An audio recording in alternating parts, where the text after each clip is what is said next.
Well, good morning. For those of you that haven't heard me speak before, you might not know that it's a bit of a love-hate thing for me. I love having the opportunity to do it. I love having the opportunity to wrestle with a subject in a way that I wouldn't make time for normally. And I love being able to communicate. But I also hate it. I hate the pressure, for one, of standing up here and saying, hey, I think I'm speaking on God's behalf. I mean, that pressure is huge and I hate it. And I also hate how long it takes to prepare, because we're kind of talking 20 to 30 hours to prepare a talk, and with two boys under 6 and a wife who's busy and a full-time job, it's difficult. But normally that's the love-hate. But with this talk, I really resonated with the love-hate thing, because the idea of being a pro-follower of Jesus, I love and hate this too. See, when I was 25, I met Jesus for the first time through a friend. My life was changed. The way I viewed the world, the way I viewed myself, the way I viewed my past, all completely changed. So I love it. I love the opportunity to talk about him. But I also hate it because of what being a follower of Jesus has become. What we make it be for other people, what we make it be for ourselves. And so I also am nervous about today because I think I'm going to say some things some of you are going to hate. I think I'm going to say some things some of you are going to really disagree with me about. Because we've made it about that 10%, haven't we? When you give 10% of your salary to charity, that's what it means to be a follower of Jesus. And if you give 15%, that's even better. Talk about people. Talk about Jesus to people. And if they don't want to hear it, that's even better. You're a really good follower when you do that. Read your Bible all the time. Every day makes you a good follower. Pray constantly. That makes you a good follower. And the best thing of all is if you can recognize you're just a little bit rubbish and recognize you need Jesus to make you good. That's what makes a really good follower. And the problem with this is I am surrounded by people every day, people that I love, people at work, friends, family, who would never turn to Jesus. They would never turn to him for meaning. They would never turn to him for value. They would never turn to him to understand beauty and experience joy and experience love, because that's not what we've made it. That's not what being a follower of Jesus means. We've turned it into being dutiful and religious, just hoping for glimpses of him. And is that why he died?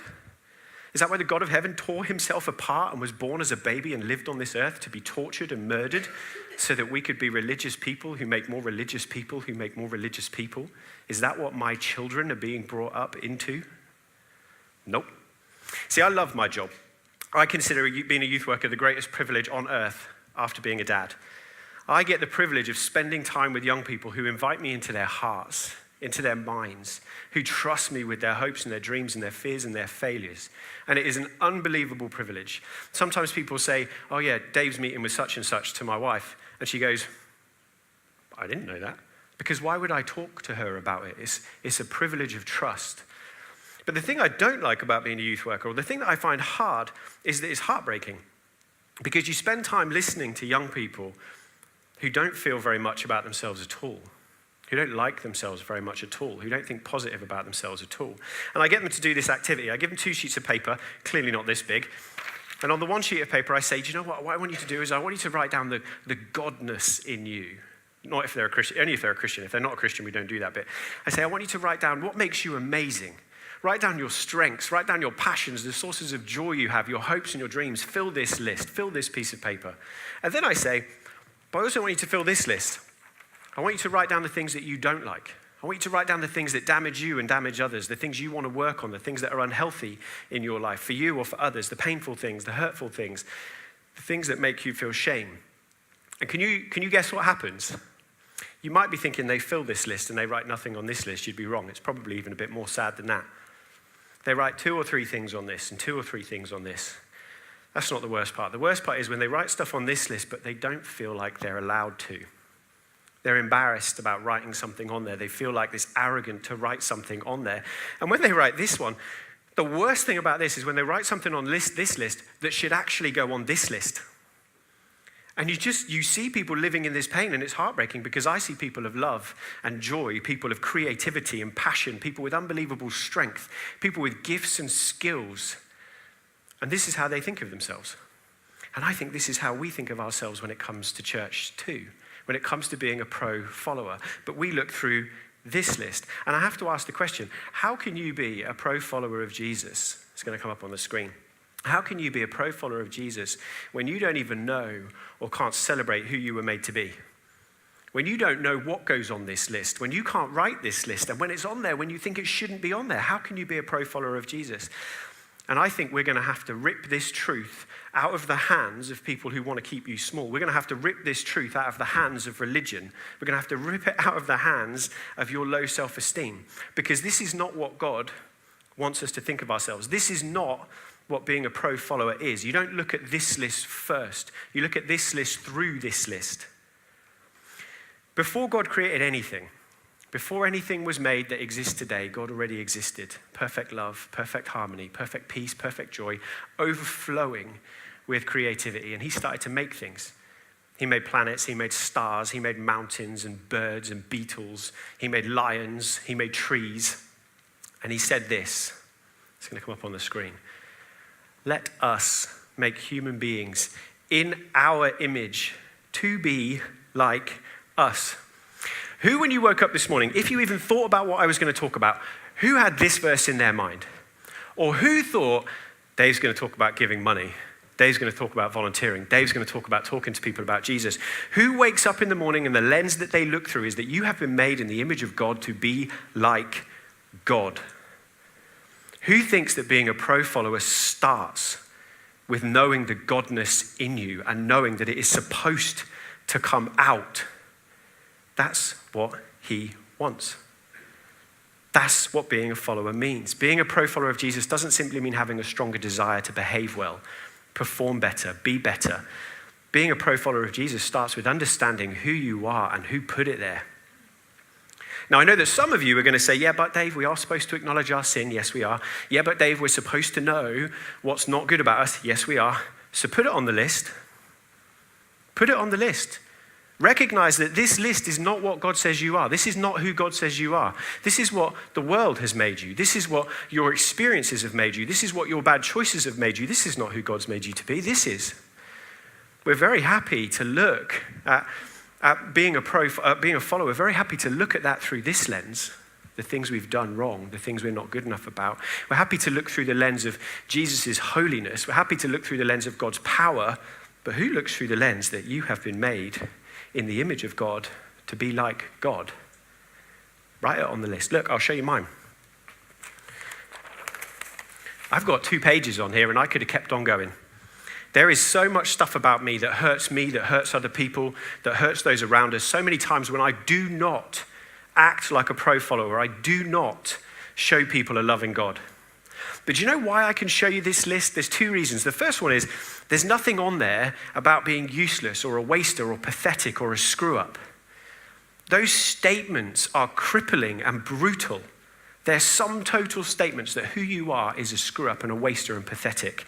And that's not God. That's not what he says about us. So I can show you this list because whilst I hate this list, I feel guilty about this list, I wish this list was different, it doesn't make me feel shame about who I am. And the second reason I can show you this list is because I know what's on this list. You know, there's 2 pages of this too, and I could have kept on going. I look at who I am. I look at being a follower of Jesus through this lens. I start by knowing who he's made me to be. Now, some of you are going to stop listening after this, and you shouldn't, okay? I'm amazing. I mean, I am world history changing, mind blowing, made in the image of God, amazing. And so are you. And I think when God looks at this, he smiles. I mean, I feel his pleasure. Standing up here on stage, I feel his pleasure because he made me this way.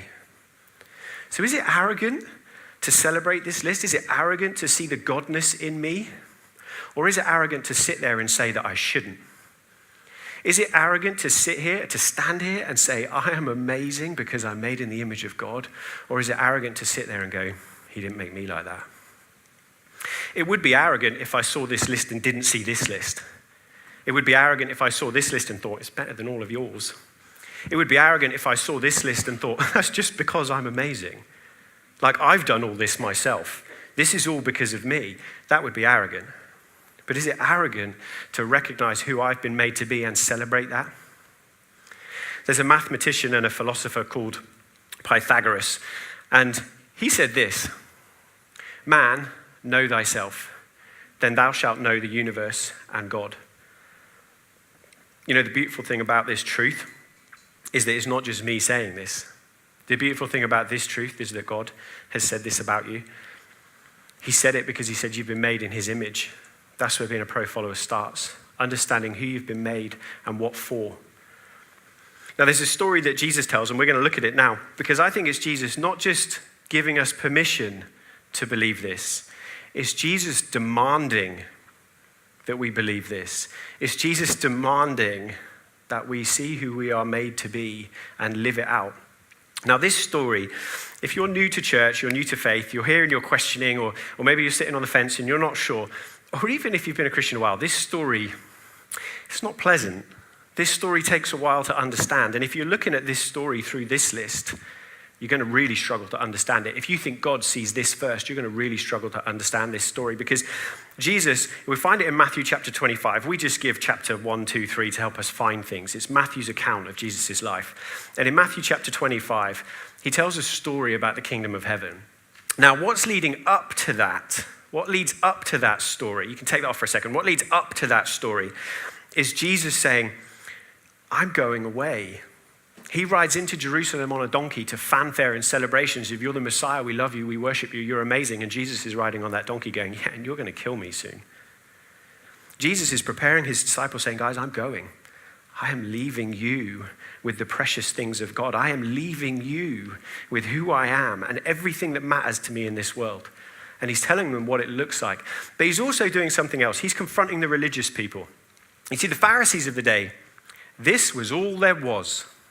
This didn't exist in you. This only existed in God. This is who you are. But not my list, where it's the things that other people have done to me, or it's bad choices that I've made. This list was, you're worthless. You're a screw up. You're pathetic. You're a waster. You're not good enough.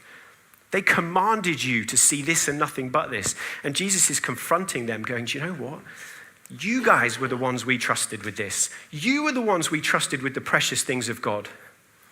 And so he tells this story, and it starts like this. Again, the kingdom of heaven. It's another story about the kingdom of heaven, about God's rule, God's reign, the way he wants things to be. Again, the kingdom of heaven can be illustrated by the story of a man going on a long trip. He called together his servants and entrusted his money to them. Now, this isn't about money. It's about the precious things of God, the people on this planet. It's about the things that matter to God. He trusted it to them while he was gone. He gave 5 bags of silver to one, 2 bags of silver to another, and 1 bag of silver to the last, dividing it in proportion to their abilities. Now, I love this bit because we often call this the parable of the buried talents. I don't think we should call it that, because the talents are different to the things that gets buried. He buries the important things of God. We're going to see it in a minute. I think who you are the important things to God, but in this story, they're separate. He carries on, and he says this. The servant who received the 5 bags of silver began to invest the money and earn 5 more. He took people, creativity, love, joy, passion. He took the people that matter to God. He took those lonely people, those starving people, those hurting people. He took animals being abused, children being trafficked, and he took who he was, passion, compassion, inspiration, innovation, design, music. He took the things that he had and he put the two together. And things grew. The servant with 2 bags also went to work. He did the same things. He took the precious things of God and he took who he was made to be and he put them together.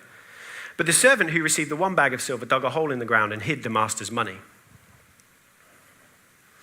This is my favorite bit in the whole story. After a long time, their master returned. No Snapchat, WhatsApp, FaceTime, Skype. The master's gone. The master has left them with the precious things of God, the people he loves. And he said, you need to put you with it. I'm going and leaving this to you. I'm trusting it to you. They couldn't check with him every day. He returned from this trip and called them to give an account of how they'd used the money. How are you treating those people? Those lost people, those lonely people, the starving people, the hurting people, the people who are looking at themselves through this list. What are you doing with them? The servant to whom he'd entrusted the 5 bags of silver came forward with 5 more and said, Master, I cared for them. I looked after them. I gave who I am to them and to the things you care about. And I've earned 5 more. He carries on. The master was full of praise. Well done, my good and faithful servant. You've been faithful in handling this small amount. So now I will give you many more responsibilities. Let's celebrate together. hearts healed, people rescued, songs written, books written, poems performed, buildings erected. Well done, let's celebrate. He carries on. The servant who'd received the 2 bags of silver came forward and said, Master, you gave me 2 bags of silver to invest, and I've earned 2 more. The master said, well done, my good and faithful servant. You have been faithful in handling this small amount, so now I will give you many more responsibilities. Let's celebrate. Do you notice the response is exactly the same? The first one had 5 bags, more talent maybe, more desirable talents maybe. No, that's how we look at it. The response for the master is exactly the same, because what matters in this story is taking the things that matter to God and taking who you are and putting them together. It's about to change now. Carry on.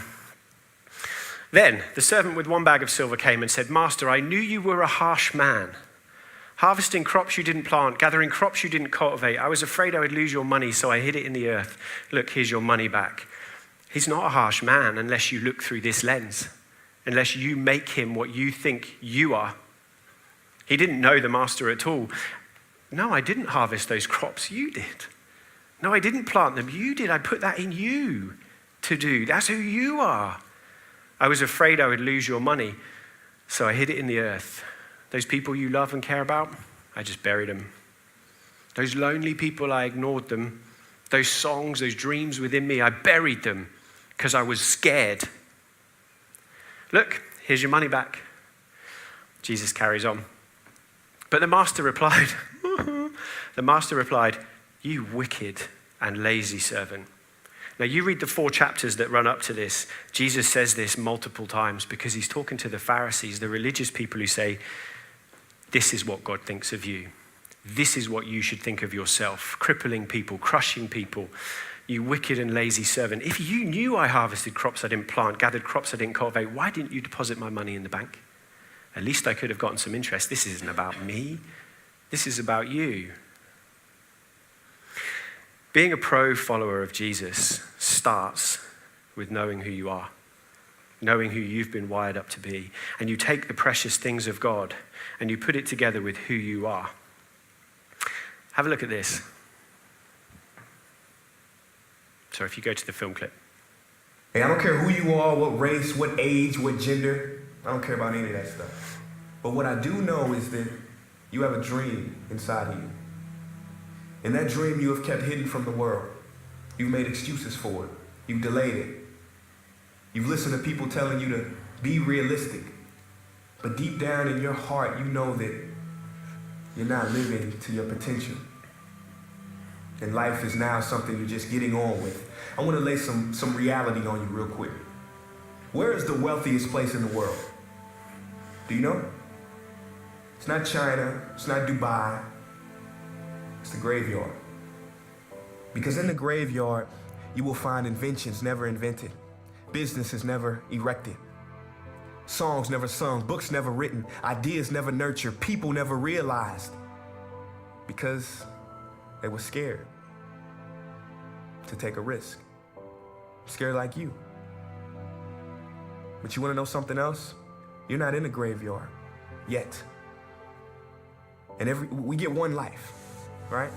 And every passing moment, we would never get back again. You would never start this video with the same perspective you had when you click play. You would never brush your teeth the same way twice in your life. There ain't no rewind button on life. I will never get that breath back ever again. See, this present moment is so precious. We have to be here. We have to be in it and make the most of it. We have to live our dreams now because they are possible. 6,000 years ago, man created the wheel. Only 6,000 years ago. First written language was created. That's it. And if I may remind you, the airplane is only a little over 100 years old. There was no internet 50 years ago. No cell phone. So don't sit here and tell me that everything that can be done has been done when we haven't been here for very long. There are dreams, there are ideas and accomplishments that are waiting to be discovered, that are waiting for you. Helen Keller was once asked, what on earth will be worse than being born blind? She said, it will be so much worse to be born with sight, but no vision. Why can't we have cures for every disease known to man? Why can't we have clean water, food, education for every person on this planet? Why can't we have peace on this planet? Why do we have to die to go to heaven? The earth is already in space. We can have heaven right here, right now. Just a shift in this. Why not? Because somebody said it's impossible, it can't be done. I'll tell you this, there's never been a statue erected for a critic. Everybody tell you how to do it, they never did it. Moral of the story is, do you, be you, and be here now. Your dreams are possible. Stop obsessing over these celebrities, Kim Kardashian. Live your life. Step into your greatness. They say the average person dies at 25, but is buried at 75. You know what that means? Unless you figure it out. Don't let this negative world get to you. Don't let it win. Do not go where the path may lead, but go where there is no path and leave a trail. Meals unmade, paintings unpainted, strategy undeveloped, truths uncommunicated, love that doesn't grow, but pain that prospers. John, can we go to that last Bible verse? You look at this and you go, this is really harsh. He ordered, take the money from this servant and give it to the one with 10 bags of silver. Those who use well what they are given, even more will be given, and they will have an abundance. But from those who do nothing, even what little they have will be taken away. You ready?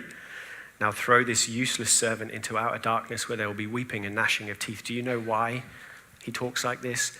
Because the people I love will not turn to Jesus. Because they do not see Jesus. They do not see hope and love and beauty and joy and creativity. They see rules, duty, and religion because that's what we make it. There will be weeping and gnashing of teeth, and that's what happens when joy doesn't flourish, when love doesn't flourish. Pain does, misery does. I get that we have this Spotify playlist going around in our head again and again and again that says, start here, look here, this is what matters. Don't, can't, you shouldn't, don't hope, don't believe for more. But that is not where being a pro follower starts, because you've been made in the image of God, with God in you, things in you that God put there to come out, and we bury them in the dirt. Being a pro follower of Jesus starts with knowing who you are. Can you imagine if we wrote those verses in Genesis? In the beginning, let us make man in our image to be like us, as long as he never actually believes I mean it. Let us make man in our image, as long as he never hopes, as long as he never stretches above his position, as long as he always thinks like he's useless, worthless, rubbish. So how do you do it? How do we live like this? How do you fill your list with stuff? Well, it's not easy, and it doesn't happen by accident. It's a street fight. That sounds really melodramatic, right? No, it's a street fight.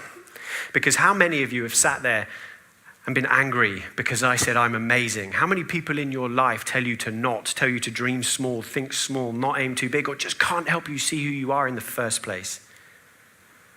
This is a street fight. You're going to have to wrestle the truth of who you are out of the hands of other people, out of the hands of religion. You're going to have to reclaim the truth of who you are. This list took 15 years.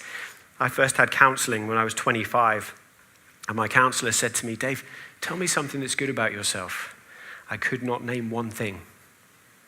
Not one. I sat there for 25 minutes in this awkward silence, which counselors are fine with, by the way. And I sat there with this horrible silence, and I could not think of one thing.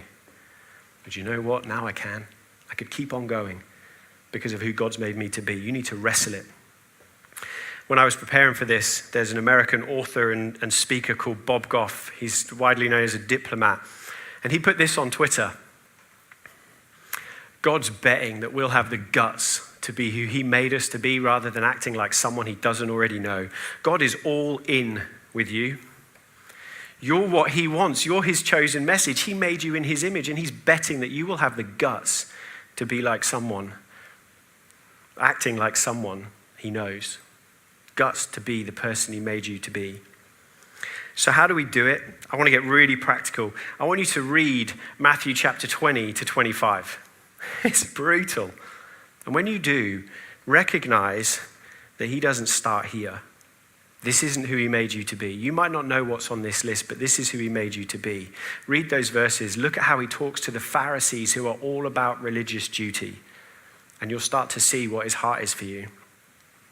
Next up, we've had these cards made on the front. You should have had one on your chair. If you haven't, steal one from the chair next to you. When I first became a Christian, because of mental health, because of my dad, because of loads of different stuff, my list wasn't even this kind. This list was worthless, pathetic, waster, useless, screw up. And I used to write Bible verses down and stick them in my pocket in my wallet, and I would take them out sometimes 100 times a day. I'm not exaggerating, 100 times a day, and go, no, this is the truth. This is who I am. This is who God is. Put it in your pocket, your wallet, your purse, stick it next to your side of the bed, and pull it out 100 times a day if you need to, because you've been made in the image of God, with God in you to come out. Next up, we're going to do a session at the Mix. It's Thursday, the 28th of March. It's 6 o'clock until 9:30. There's only 20 spaces, and it's a Discover the Godness in You session. It's just looking at some of the tools I've been given and showed, some of the things that I've experienced to try and help you fill your lists. It's 30 quid because you've got to buy 2 books, and the books are £15 each. If this is you, I'm going to get a piece of paper because I forgot it. Detail doesn't go on this list. I'm going to get a piece of paper so that you can sign up and give your email address, and I'll send you an email with the books that you need. And then lastly, I want to encourage you to get a coach, get a mentor, but do not pick someone who is too weak, too scared, or not wise enough to help you see what's on both these lists and hold them in perspective. Make sure they see this first. I've had the privilege of being mentored by Steve Fenning and Dave Pepper for the last 15 years. 2 people who have constantly said, no, this is who you are. No, this about you does not define who you are, and that's not what God sees first. This is what he sees first. This was put in by people, by experiences, by childhood. This was made by God. About 2 months ago, I was driving home from work and I was listening to Radio 4, and there was a piece on about Michelangelo, one of the world's greatest artists and sculptors. And just after he'd finished this piece of work, Michelangelo's David, someone said to him, I don't understand how you create these masterpieces out of nothing. And Michelangelo said, you misunderstand. I don't create anything. I simply see the masterpiece that exists within the marble. That's what coaches do. That's what they're there for. You know, I wanted to put Michelangelo on my list, but I thought, you know what, they're going to think I'm arrogant enough as it is, so let's not push them over the edge. And so do you know what I did? I put it up there anyway, because I'm not going to let you or anybody else set the boundaries to who God made me to be. I'm not going to let you or anybody else restrict the godness in me. I've had it my entire life, and I'm not doing it anymore because it's not what he wants, and you shouldn't either. But this is a street fight, and you've got to reclaim it. I'm going to leave you with a film clip. It's one of my favorite film clips. It's from a film called Coach Carter. Coach Carter basically rescued this inner city basketball team, failing young people, failing school, failing community, and he brought them up to be in the championship finals for this basketball tournament.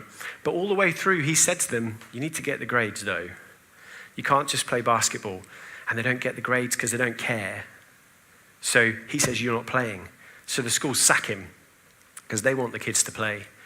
And he goes to collect his stuff, and the young people go, we're not playing, coach, because we know this is more important. And all the way through the film, he's been asking this one young person, what's your greatest fear? What's your greatest fear? What's your greatest? And every time this young person gets more and more angry because he just doesn't know what he's talking about. And at the end of the film, he gets it.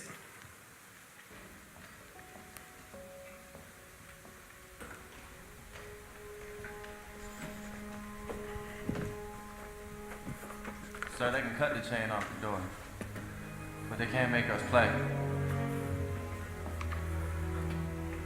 We've decided we're gonna finish what you started, sir. Yeah, so leave us be, coach. We got to do, sir.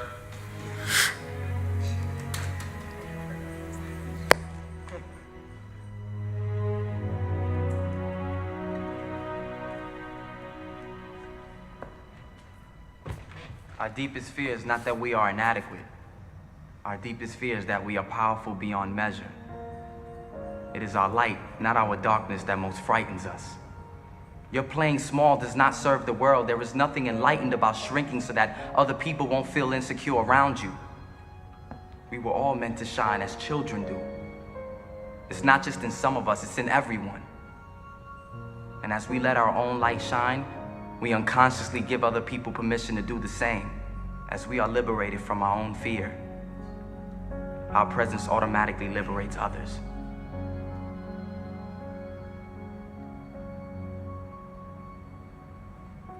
Sir, I just want to say thank you. You saved my life.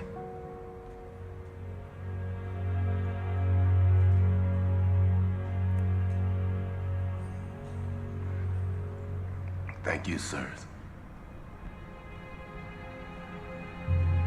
All of you.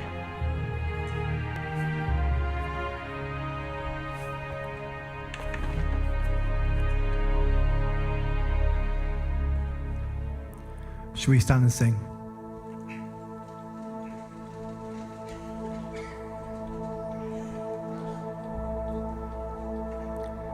You were the word at the beginning, one with God the Lord Most High. Your hidden glory in creation, now revealed in you are Christ. What a beautiful name it is. What a beautiful name it is. The name of Jesus Christ, my King. What a beautiful name it is. Nothing compares to this. What a beautiful name it is. The name of Jesus.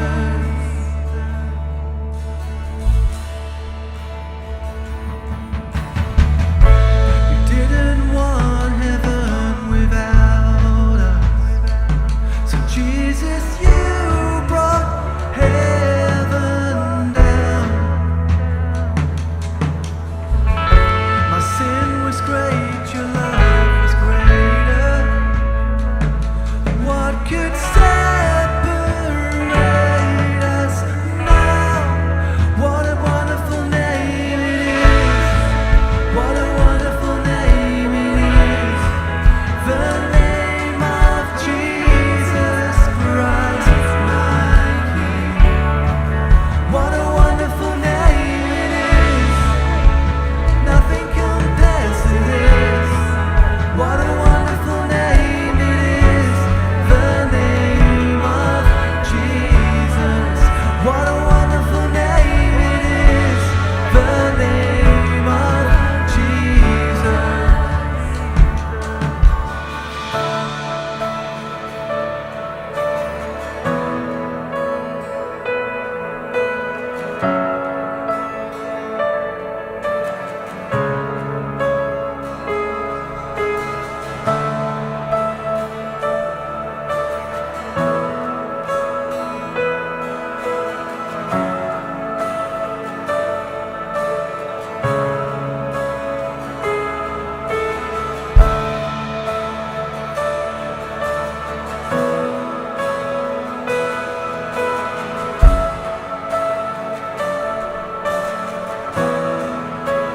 Death could not hold you.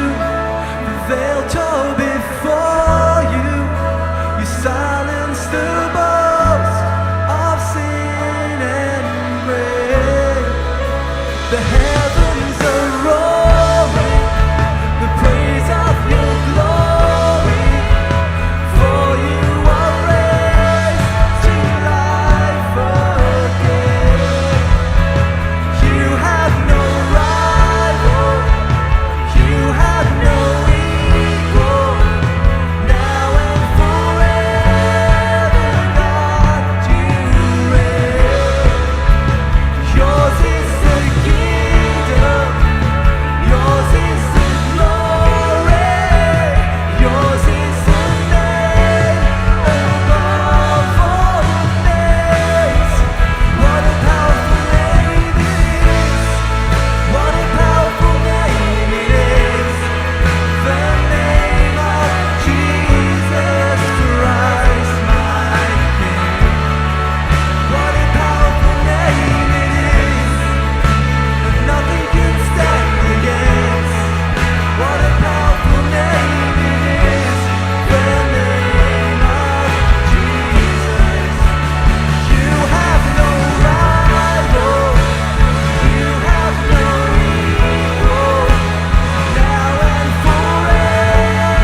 It has been a real moment for us, and it's a moment which is full of power and possibility. And so I don't want us to rush from this place.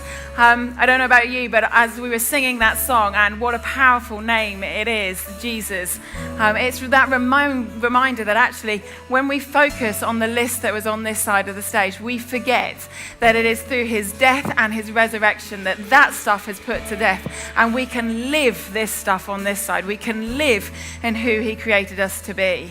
On your chair, Dave already mentioned it, there's a card. I'm just going to read the stuff on the back of the card, because whilst some of it was in the video, it wasn't complete in the video. And it says this: our deepest fear is not that we are inadequate.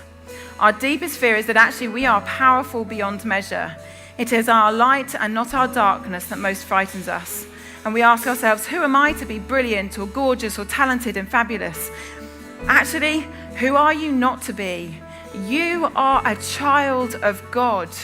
Your playing small does not serve the world, doesn't serve God. There's nothing enlightened about shrinking so that other people will not feel insecure about you or around you.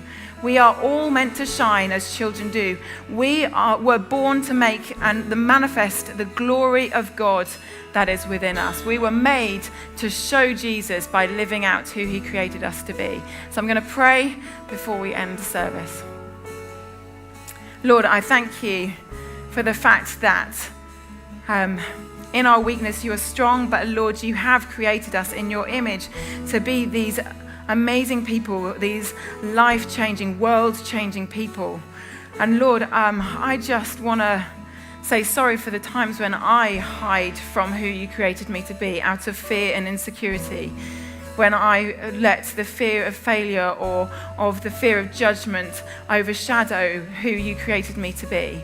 And Lord, I know that I'm not alone in this room. I know that that's something that each of us struggle with in different ways. So Lord, this week, today, in the next hour, would you remind us that you are a God that loves us, but that you have created us. You've put gifts and skills and abilities in us. You've wired us in particular ways, and you want to see those things used to change this world, to change the experience that our neighbor, our friend, our colleague, our family member might have of the world and you.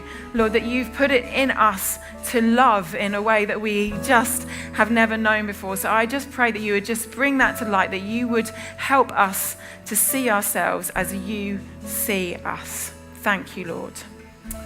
Amen. If you'd like to take your seats.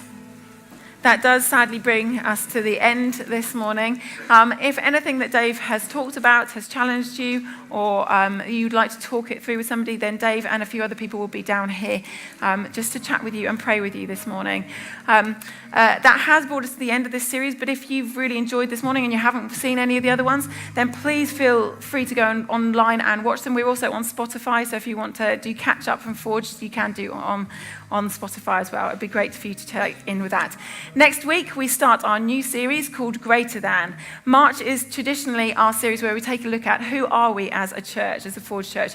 And we have an exciting adventure this year. So please tune in and come and see what we've got in store for this year by that series. In a moment, those doors are going to open. There's tea and coffee through there. But please do chat to each other, but chat to somebody at the front. Or if you want to find out more, please go to the Next Steps area through there. Otherwise, I look forward to seeing you next week.